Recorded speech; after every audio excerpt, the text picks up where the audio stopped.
to view the presentation as well as provide feedback upon the conclusion of the presentation. So if we have additional community members to join us, fantastic. If not, this information will be shared with the full community in the next update of the community newsletter. And I will mention that at the bottom of your screen, you will see a feature that says chat.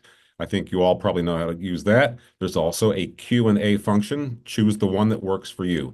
I will be keeping an eye on that as closely as I can, and don't hesitate to use that at any point during the proceeding tonight. So that's it. I think we're done and we're ready to go. Sounds good. Thank you, Ed. So as we jump in, we always are interested in who's in our community and who's here. If we have board members present, welcome. For our families, welcome, and also our staff who are participating in the roundtables. As you come into the space, please drop in the chat your name. And if you have children in the district, one district resource or program that you believe has the most positive impact on your student or students. So take a moment, drop in the chat your name and one district resource or program you believe has the most positive impact on your student or students.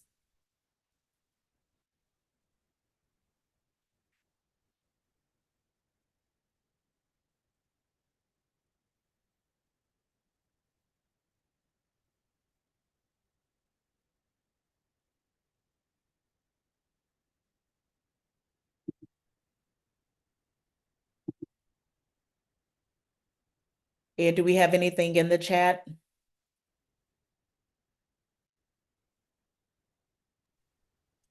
So far we have the following: after school clubs, special school district, subdistrict 1 representative, here to be support to the Emerge team. That's from Carmen Staten. Thank you, Carmen. We have a parent with a fourth grader. I think the program with the most impact for her is reading intervention from one of our principals, parent engagement activities. Another parent, kids in fifth and second grade, the teachers, high quality, standardized curriculum. One of our administrators says most positive impact is our people, in other words, our staff.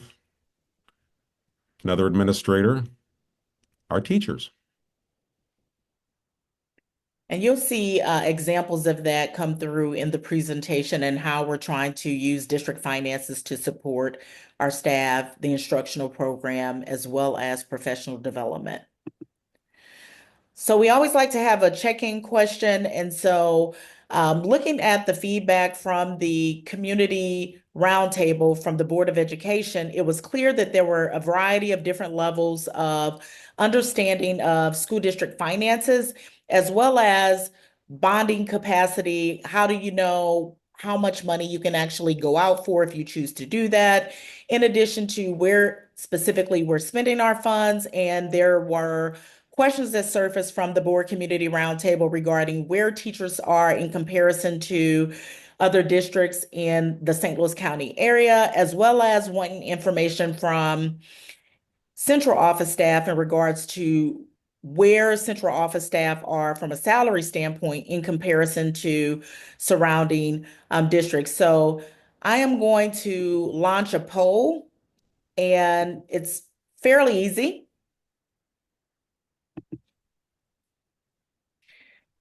And the question is, if you had to describe your understanding of school district finances as a type of weather, which would you be?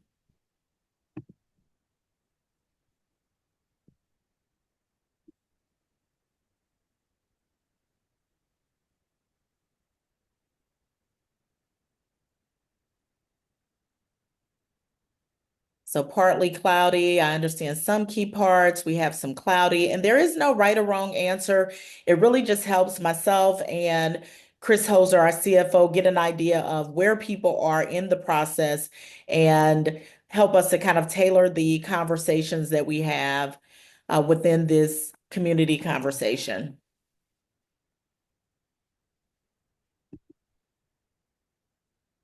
So just to give you an idea of where we landed, we had about 31% of participants to say they're cloudy. They know a few basic pieces around school district finances.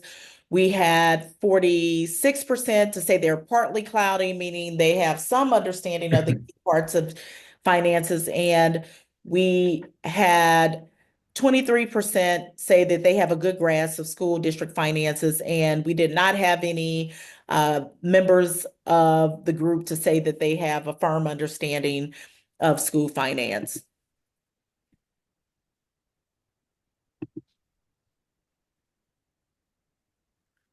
And as we go along, if you have questions, you definitely can use the Q&A function that Ed Rich mentioned. Again, this is a new format, so we will be asking for feedback as we go along. The goal of this is to actually provide additional access to families and community. All right, I'll pass this one on to Chris Hoser. Thank you very much, Dr. Jameson. So the first slide that I'll be talking about this evening is the tax referendums that the district has sought in the last 24 years or so. You can see here in 2001, 10, and 16, we passed operating levies, and you see the amounts there. And then you can see then also in 2001, 2004, 7, 10, 15, and 2020, right in the midst of the pandemic, we passed what is the largest bond issue that the district has ever sought, at least to my knowledge. Now, quickly explain the difference between the two. Operating levy is basically the funds that we use to pay for salaries and benefits, equipment, electric, gas, pest control, copy paper, books, library books, textbooks, curriculum, extra duties, professional development, all of those types of things. Now, when we get to the bond issue funds, those are dedicated funds. And that's when the district has capital project needs that far exceed our operating budgets. So that's where we go and ask the voters to sell bonds in the amounts that you see here. And that's to do, for the most part, purchase property and renovate and construct buildings on our campuses. Okay. So you heard me mention that we sold $30 million worth of bonds plus a little bit of premium in June of 2020. And I won't read all of these to you, but the first question you may have, what in the world does the district need $30 million for? Well, here is the list, and it is quite extensive. It wasn't until we were preparing this presentation that all of these things came flooding back in memory, from the design phase through the construction phase and now through the closeout phase. So you can see here that we've done a significant amount of improvement across the district, not the least of which is that 34,000 square foot gym addition and classroom space over at the middle school, high school. And there's more. There's another slide here. The cafeteria and the boiler room, those are also located on the ground floor of the middle school, high school, and you can see here what we've done there. Now, the overall tenor of the middle school, high school increases, as well as to some extent the elementary and the ECC, was to expand our learning spaces. Spaces like our gyms and our cafeterias, especially at the middle school and high school, are shared. So at any given time, you would walk into the gym during the school day at the middle school, high school, and you would see about 100 kids in there. And that was because middle school and high school were meeting in separate classes, but meeting in the same space. So you can imagine what type of learning environment and also teaching environment that was for our teachers and students.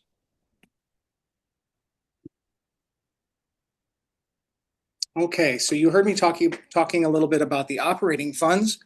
Our operating funds, where does this money come from? The most of our operating funds, and you can see here 81%, come from our local sources. The most of which is our tax revenues from our residents and our commercial property holders. That's where the majority of those funds come from. But then we also have, there's a little bit missing here, but we have also sales tax revenue, we have interest, than our program revenue from our programs like preschool, Discover Club, and food sales to students.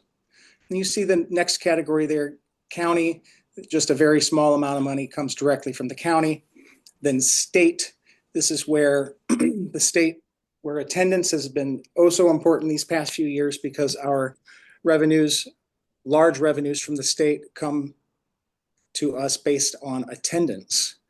Then federal has been an extraordinary source of revenue over the past few years due to the ESSER funds, the American Rescue Act, and those funds are now either fully depleted or on their way to being depleted, both at the federal, state, and local level, us being local. So you can see here that amount is quite small compared to what it has been in prior years since the pandemic. And then other, that's just a category for anything that doesn't fit into anything above.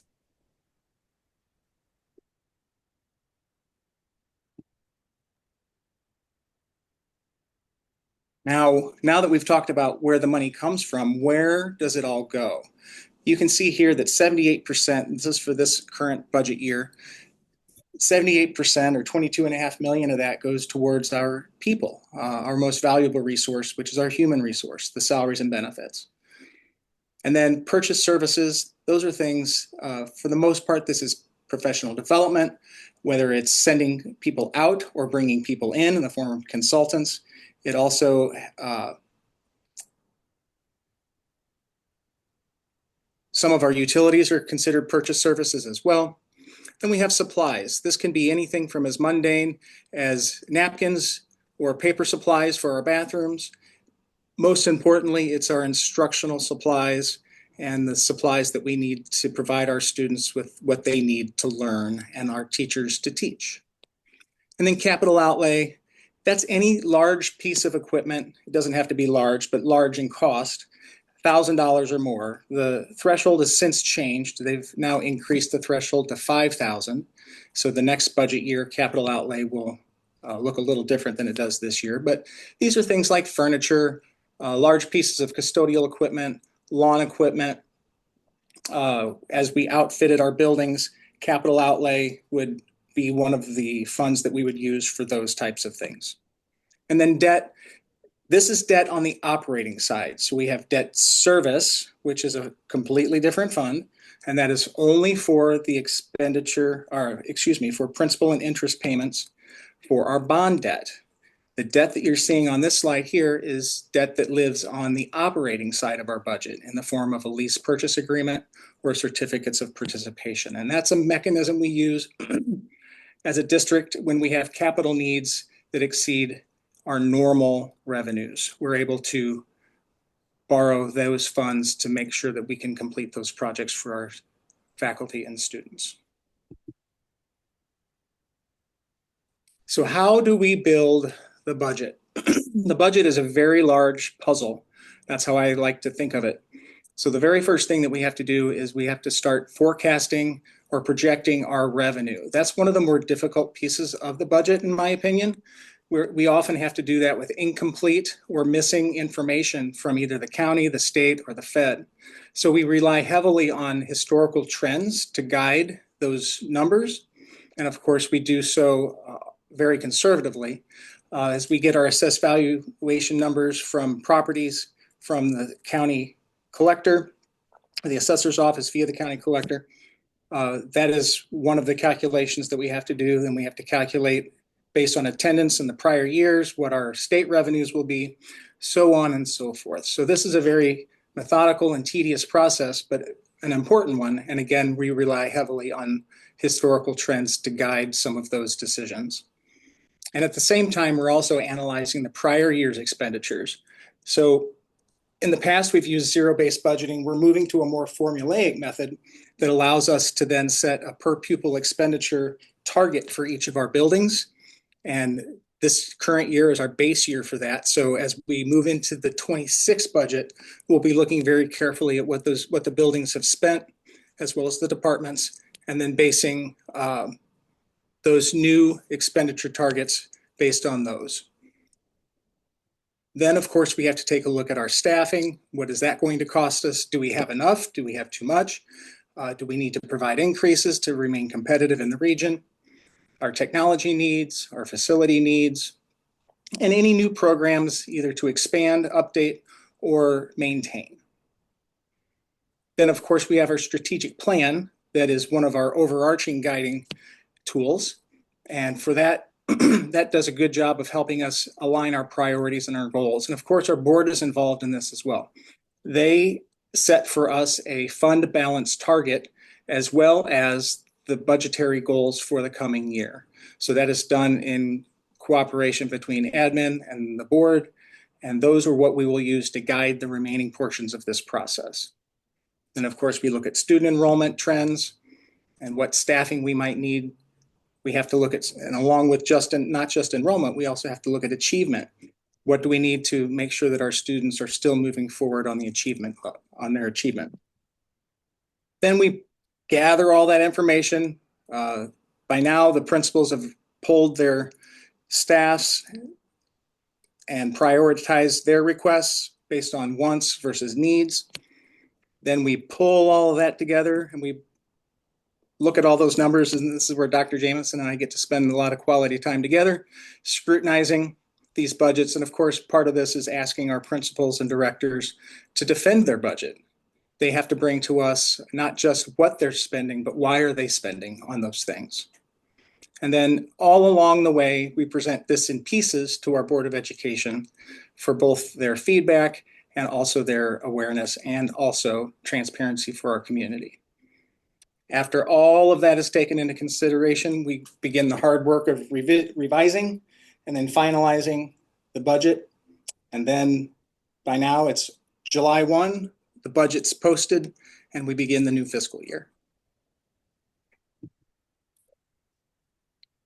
So now is the time to give you an opportunity to talk in some small groups. Again, this is a new process for us, offering a virtual community conversation. So in your groups, the 2 questions that you see on the screen, you'll have 5 to 7 minutes to discuss this information. We're asking that you identify a reporter so that person within your group can report out what the group discussed. But the 2 questions you will have an opportunity to discuss is what additional information or resources will help you understand how the budget affects daily school operations. That's from an instructional standpoint, from professional development that's offered, from maintenance repairs, capital projects, and things of that nature.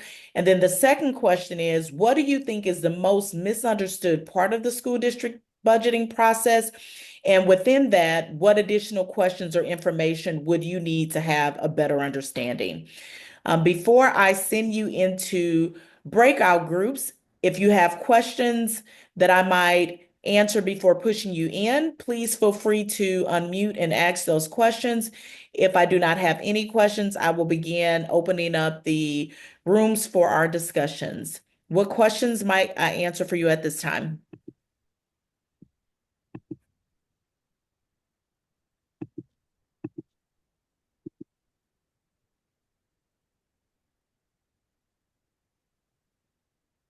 All right, hearing none.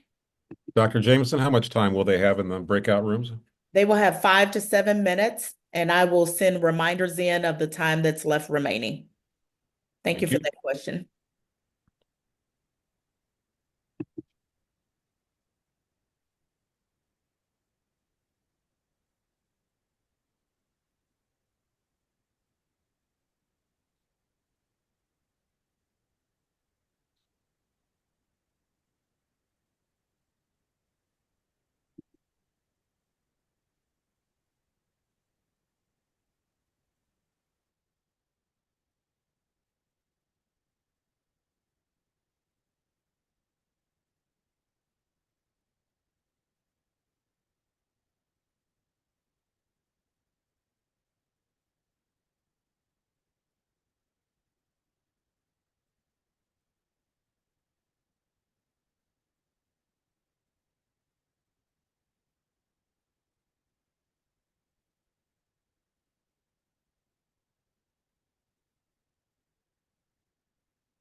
Hey, Dr. Jamison, I apologize. I am actually at a school and it's just kind of loud, so I just decided to leave the breakout room. Okay, no problem. Say that again. I'm sorry. Oh, I was saying no problem. Thank you for having me. You all have a good evening. This was great and I know beneficial for parents. Thank you.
All right, everyone should be back at this time.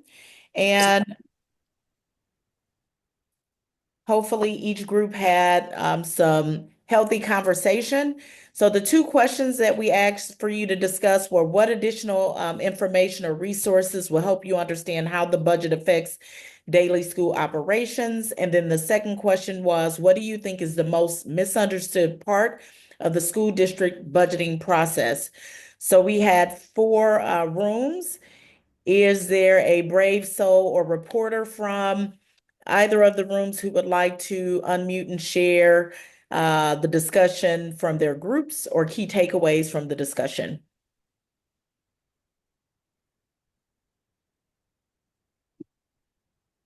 I will unmute and share for group 4. Do you need me to also put my camera on? Is it okay just for you to hear my audio? Audio is fine. Okay, so from group 4, what we thought in terms of the response for the first question is just expenditures in general. Thinking about all of the expenses that a school district has outside of and beyond the classroom, that they're just so varied. And so understanding like all of the different things that come into play when we start to think about our expenditures. Also, maybe a review of data yearly, that it might be helpful just to go over it because, oftentimes this is not really easy content for a lot of individuals. And so maybe continuing to go over it on a yearly basis would be helpful. Maybe around the time when the tax rate needs to be approved or the annual budget might be a good time to have these conversations. And then also the district is looking at a per student spend. So understanding that that might not be equal across the board in all categories. And so if you're thinking about technology, that might be a higher expenditure at the secondary level as opposed to the early childhood and elementary level, but their paper budget or other expenditures might be higher in that particular category. And then to the second point, what is misunderstood? Just uncertainty. There was some discussion about the Hancock Amendment and your property taxes can go up, but the school district doesn't necessarily, it doesn't mean that the district is raking in a lot of money or has a windfall because of it. And then understanding the specific buckets and how different funds can be used for specific purposes. So whether we're talking about salaries and benefits or construction projects and things of that nature, just understanding that aspect as well. Thank you. Another group. So we talked about the fact that the people in our group liked it, the fact that we were investing and putting money into curricular resources. And we talked about also the second question about what is bonding capacity and what does that mean and what does that look like. Another suggestion was to help people in the community understand the educational speak and making maybe a connection or an example of, is this like a checking account for our expenditures? Is it like a, for a debt service account that's like paying a mortgage or a car note, that type of thing? Just making sure that people understand that are outside of education can understand kind of what we're talking about. So drawing some analogies. Thank you for that. Another group?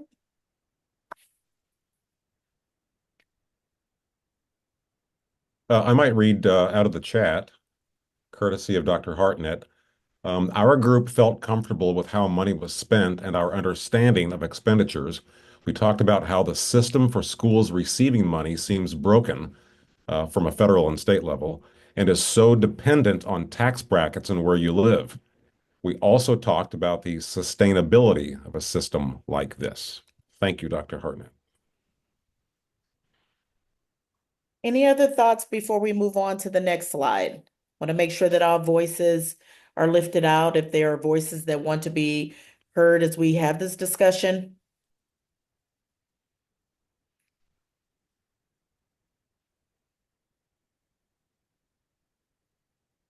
All right, we'll move on. So this question, Chris Holzer will actually spent some time discussing, and based on the feedback and the comments, it was questions about bonding capacity and information about our bonds. So we'll give Chris Holzer an opportunity to explain what this means and also allow opportunities for questions. So again, there is a question and answer function that's included in the presentation, or you may drop your questions directly into the chat and Ed will pull those out for us to respond to as we go through. Okay, so when we talk about bonding capacity, it's taking a cue from Dr. Ricker there. If you think about bonding capacity, this is how much, if you're at home and with your home finances and you're going to buy a house, the bank will only allow you to borrow a certain amount of money based on the amount of income and your debt. So you combine those two numbers and you get your debt to income ratio, and then they tell you how much money you can borrow. That's where your pre-approvals come from. The bonding capacity for a school district is really quite similar to that, but it's based not on our income, it's based on our current assessed valuation. So that number, that real big number there, 454,276,740, that is our current assessed valuation for our small Maplewood Richmond Heights community for all property classes. That's residential, commercial, and personal property. 15% is the statutory limitation on how much debt we can assume based on that assessed value, those assessed values. So that is $68.1 million. From that, we subtract our outstanding bond debt of $41.5 million, which leaves a current debt capacity of $26.6 million. So of the calculations that we do over here in this office, this is one of the more simplistic ones, and I've laid that out for you here so that hopefully we can all understand this together. And Chris, can you reference for community the credit rating, what that means and the impact that has on the school district? Absolutely. Just like, our home credit scores, 700, 800, 600, just depends on where you're at in your life. Us borrowing institutions, governmental institutions, and so forth, we are rated on a lettered scale, the highest being AAA, then AA, then the single A, then we go into the Bs, and then the Cs. And of course, we can have the minuses and the pluses associated with each of those ratings. Right now, our district is rated at a AA minus. And I don't have the figures in front of me that would rate us to other schools, but for the most part, the only schools that have a higher rating than this are those with much larger assessed valuations than us. We're talking about Parkways, Ladou's, Clayton's, Rockwood, so on and so forth. You can see the difference in those populations versus ours at MRH, and I'm rather proud of our AA minus rating. As a matter of fact, the last time we went to sell bonds, Standards & Poor's was the rating agency we used. They were considering upping our rating, but given the downward pressures from the pandemic, decided to leave us at that AA minus. But that is a fantastic credit rating, especially given our size. Thank you for that. So this next slide actually is one that came out of the Board of Education Community Roundtable, and a lot of it was rooted in the central office staff members being overpaid in comparison to other school districts in the region. So when you think about St. Louis County School District, there are 24 districts included in St. Louis County that includes a special school district, and then MRH would be one of those school districts. And so what you have here is a analysis comparing MRH to surrounding districts and where our staff members actually fall. This information is all public data, and so if you were to look it up, you would see it. So I'm not actually sharing information that you would not have the ability to access. So if you look across the top and you look at the max, and then at the very bottom, you see the min, and then there's a median, and then there's quartile 1, quartile 3. And you'll see where certain people land within the range that's actually being provided. So, for example, I will pull the director of communications, for example. The men is 76,000 of the school districts that were actually used for this analysis from St. Louis County. And you can see where that particular staff member would fall. But if you look at the median, when we begin to talk about having competitive salaries across the region and comparing to some of the districts that are very close by, you would find that that particular position is on the lower end of the pay scale, nowhere near what the median is or in the max portion for those particular positions. And so I'll give you an opportunity to kind of look at what's here. This data is only for the superintendent's direct reports. So when we talk about cabinet level positions, these are people who report to me. There are other positions that are included to give you a snapshot of the salary discrepancies, for example, for a high school assistant principal, which is also listed here as well.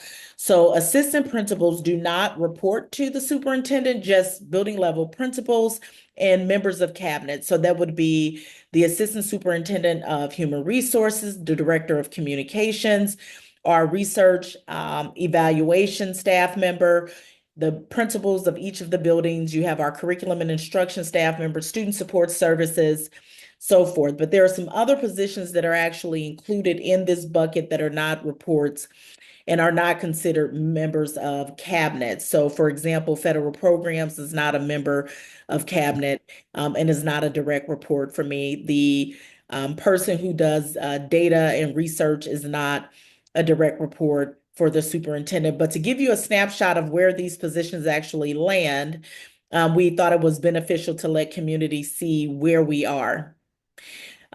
Again, some of these positions are not considered central office positions. The positions that are considered central office positions that report directly to the superintendent, again, are the ones that have been mentioned.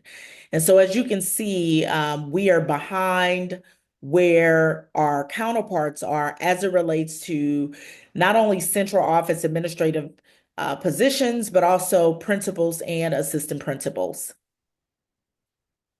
Dr. Jameson, before we advance, I want to pick up a question in the chat that I believe is based on the slide prior to this and probably directed to Mr. Holzer. What has our rate been historically? And I assume that means our bond rating. I'm reluctant to share information beyond what I have in front of me, but right now, back to 2013, 14, 15, excuse me, our Standards and Poor's rating has been AA minus since at least then.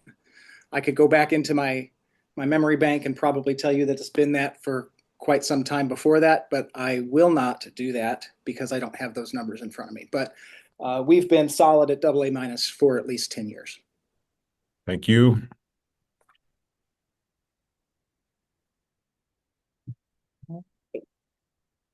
And so the other question that was asked and also came out of the board community roundtable was really to provide to community where we are with teacher salaries in comparison to those within the St. Louis County region. More specifically, we looked at districts where that are in close proximity, but also where we typically lose our teachers to. So again, there are 24 districts in St. Louis County. MRH is one. So some of the comparative data would be from school districts that remain in the 23 other districts that are in St. Louis County. And so to give you a breakdown of what's here. So for example, what you're seeing at the very far left, which will be here, is you see a minimum and a max. And so we do try to use the language of being competitive. How do we continue to make salaries competitive for teachers? And so for the min and max for the bachelors for the region, you have 41,650. The max is 48,855. And then at the bottom, you can see where MRH actually lands. So where you see the rank for each of these are actually included for each of the channels that MRH has across the board. So for the bachelors, for minimum, meaning teachers that come in at the min level, we are two spots from the bottom. So of the 13 districts that we pulled data from, MRH is second from the bottom when it comes to the salaries of our teachers from the bachelor's channel. When you look at the bachelor's at the max end of the channel, MRH made some groundway with the increases that the board approved over 2 years. There were approximately a 10% increase. So the first year was 7%, the second year was 3%. That also included the 2.75% increase that's actually included in the salary scale. So you can see for the bachelor's max, we made some movement there. So we are currently 6 out of the 13th districts that are included.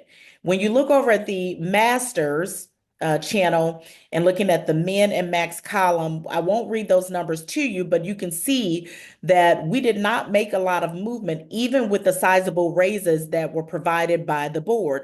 We're 12th out of the 13 that we looked at in salary. So we again are at the bottom of the pool when we begin to talk about teachers in MRH that actually possess a master's degree. And so in looking at the next phase is the Master's 30, which is also a channel for MRH, and then also at the max side of it. And again, you can see the numbers, you can see the discrepancies.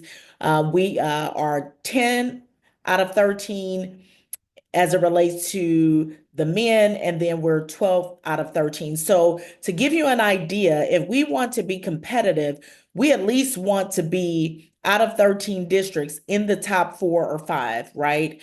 So if you look at where we are, we're at the bottom in almost all of these categories, with the exception of the bachelor's max channel for teacher salaries. And then the last one is the doctorate, and that's the min and max, and you can see where we are. So for on the men's side of the channel, for the minimum, we're 10 out of 13. And then for the max, for the doctoral channel, we're at the very bottom. We're the last district as it relates to the comparative data there, and you can see what's listed. And I'll let that sit there for a minute to give you an opportunity to review the data that's there.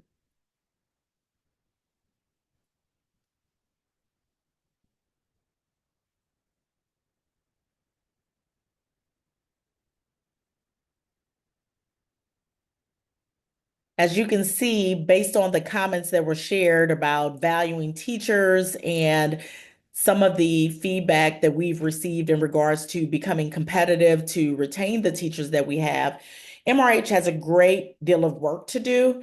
And the board has charged both me, Chris Holzer, and Cabinet to identify how we make our salaries over the next 3 to 5 years more competitive for our teachers so that we can retain the quality teachers that we have. So we're going to have some more time to have some discussion. So we look at this data frequently. And again, in some areas, we have made some growth, but we still have a lot more work to do if we want to continue to demonstrate to our teachers that we value them. And not saying that money is the only way that we do that, but we also know that the St. Louis County region is highly competitive. We typically lose our teachers to Ladue, Clayton, Webster Groves, and several other districts who offer sizable increases year after year, but also starting salaries are higher than MRH. So as you transition into your breakout rooms, the questions that I would like for you to explore, while very meaty, are in what ways can understanding the district's bonding capacity help us to prioritize spending on essential programs or facilities? The second question is rooted in more of the data that you saw around central office staff members' salaries and also teacher salaries.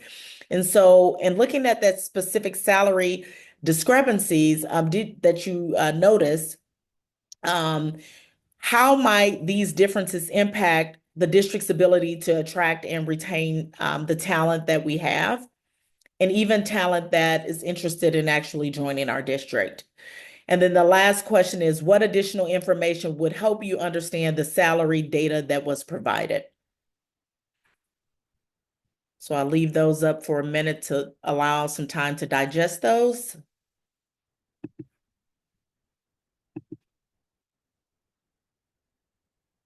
And I will send us back into breakout rooms.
Welcome back, everyone. Hopefully you had some lively conversation.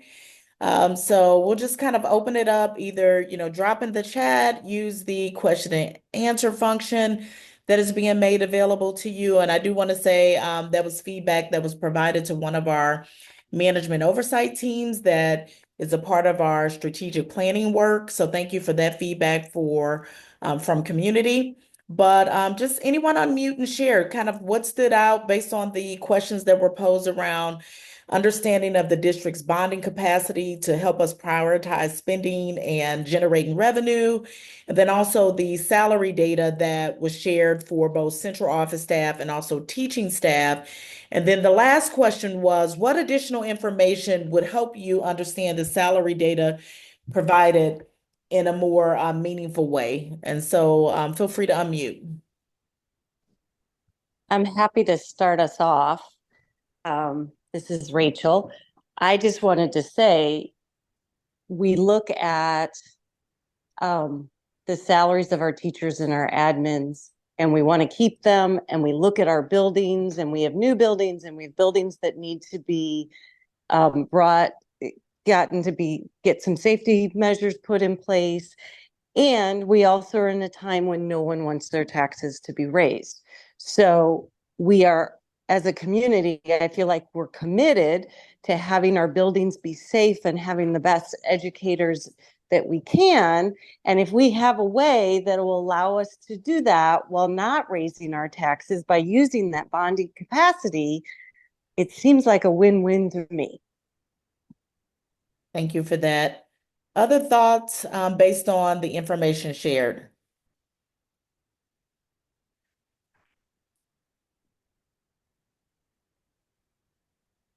Was there any information regarding salaries? I know that's a conversation that continues to come up. And that was also an area where, from the board community roundtable, a lot of communities said that they wanted to support our efforts with increasing salaries and benefits for support staff. Any other thoughts from the group based on the discussions that anyone wants to lift out? We were wondering, like, what would it take to put us into a more competitive category with the pay? Like, how much would it actually cost, and what would that look like? So that is a fantastic question. I'm writing that down. That is actually one of the charges the board gave to administration to develop. So right now, what we're looking at is a 3 to 5 year plan to make MRH teacher salaries competitive. And what we're looking at is to be competitive, meaning the top 25% within the St. Louis County region. And so what would that look like year one, year two? And so Chris has ran some scenario-based situations to determine what that increase would look like. And so to give an example, Chris, did you want to provide just top of mind what a 5% increase for a year would be, plus the 2.75%, what the impact would be on the budget for 1 year if we did a 5% increase? Sure. Let me probably even have that spreadsheet open. I can tell you definitely what it is over the course of 2 years, which may be what I need to fall back to, since looks like I don't have this one open. But what I can tell you is if we were to do a 5% increase, and we did that for 2 years, including the step, we'd be somewhere in the neighborhood of $1.2 to $1.4 million. Salaries only. Then we got to tack on benefits on top of that. Then we also have to think about our support staff. So that's just teachers. We're at the beginning stages of these calculations. So unfortunately, there's nothing cheap about moving salaries more towards that competitive band, which is, that third quartile. But that's about what it would take. And that won't get us there. That'll be a good first step. Thank you for that question, Jim. Other questions, thoughts based on the information shared? We value your feedback, and so the questions, I'm taking notes. I'm sure members of the team are also taking notes. So we do take this information and share it with the management oversight teams for those individuals that are actually leading those, as well as the board strategic planning committees. Many of you probably sit on those as well. So thank you for your service because it is not paid. And we appreciate your perspective and voice.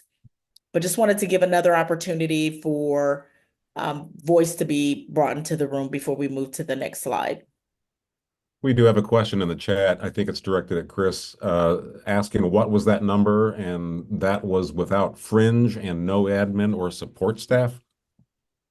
That is correct.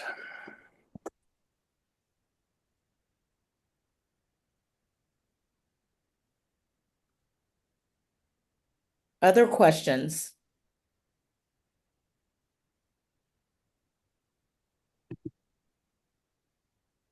All right, so we don't want you to leave without any key takeaways. Just a reminder, this presentation actually is being recorded and will be pushed out to community to review.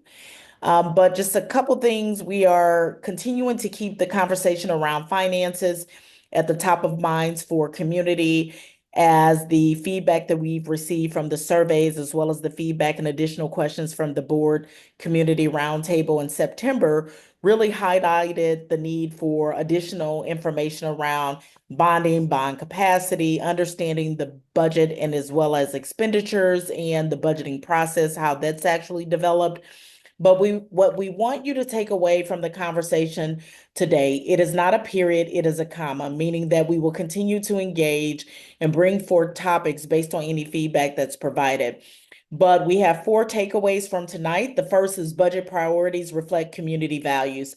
So you heard Chris Holzer talk about the budget directive that is actually set between the Board of Education and the administration actually develops that and brings that forward. But what has been very clear is a focus on student success, particularly growing groups of students who don't particularly move. And so that's our Black and Brown students, students who are supported through special school district, as well as students who identify for free and reduced lunch. Looking at staff support, whether it be through professional development, which also helps to improve student outcomes, safe and inclusive facilities. And then the other piece around that is the through line for equity. And so if you have not attended a board meeting in person or joined us through YouTube, you will find that the new platform Assembly, there are 3 equity questions that are answered for every board item that is placed on the agenda to continue to highlight our equity efforts. The second key takeaway is understanding MRH expenditures.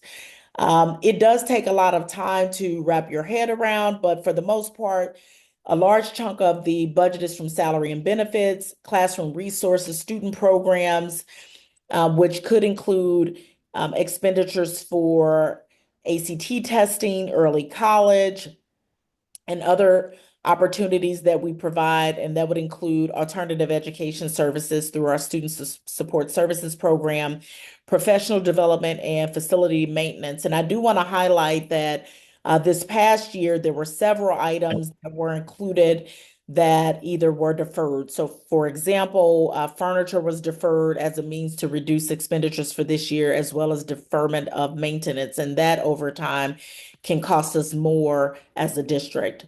You also should have been able to see through the budgeting process that it is participatory, meaning that administrators give feedback, staff through their building leadership teams have an opportunity to work with building level principals to give feedback, ask questions, and identify what the needs are for their buildings based on data, not only academic data, but social emotional data and any other collected data that is received at the building level.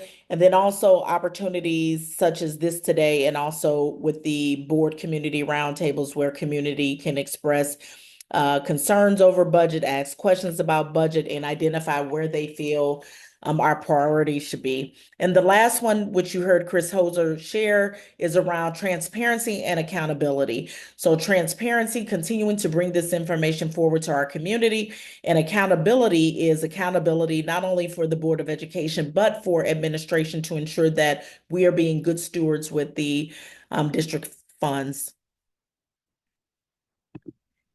That concludes our presentation for tonight. We will continue to have these conversations. Again, the presentation will be shared for future review by community members. We will stay on the line to welcome any questions you may have. If there are no additional questions, want to say good night and thank you. I want to toss in that the next installment of Community Conversations is November 19th. The format topic is forthcoming. Also, events to note a week from tomorrow, so that's November 6th, right here at the central office, I should say the Maria J. Langston Administrative Center, an in-person conversation, 6:30 p.m., November 6th, on personalized competency-based learning. Folks, this is a sea change in how we deliver instruction. You want to be on the front lines of that and be here if you can on November 6th.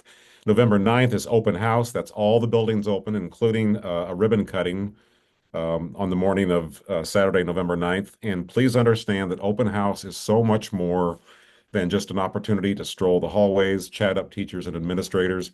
It's an opportunity to see what we got for our $30 million, but maybe just as importantly, what still needs to be done. So please consider attending open house. We have some thank yous in the chat, and I want to throw those right back at all of you. So anything else from Dr. Jameson? No, thank you everyone who participated. All right. Thank you, Mr. Holzer, and everyone have a great night.